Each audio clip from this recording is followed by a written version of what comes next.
God the Son whosoever believe in Him should not perish but have everlasting life.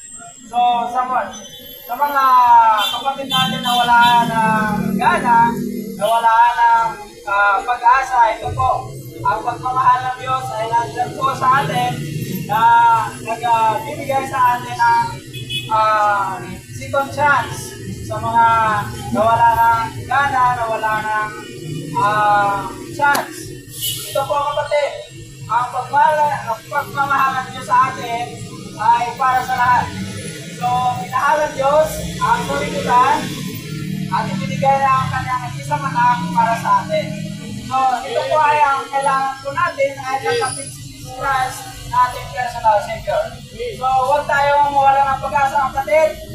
Kahit mayroon tayong problema, mayroon ng dumating bagyo, baha, dito sa libutan natin, tayo po lahat na kailangan po.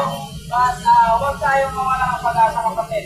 Sapagkat iniwanan na tayo ng mga bagay-bagay dito sa lupa. Mayroon kang minahal na kutsi, may minahal ka na pera na gusto mo na manatili sa'yo. But ito po ay nadamay sa baha. But wala pong ibinigay ng Diyos para sa iyo. Ito po ang salita ng Diyos na para po sa atin ang pagmamahal po sa Kanya sa atin po. So, praise God na ang Diyos nagmamahal sa atin na kahit mga bagay dito sa lupa ito po ay hindi po manatiling na bato.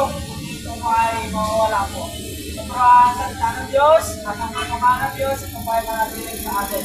So, lagi po natin tandaan kapatid, huwag po tayo mawala ng pag-asa sapagkat mayroon ng pamahal sa atin. Ang kailangan po natin kapatid, ang pagtanggap ni Jesus Christ na ating personal Savior.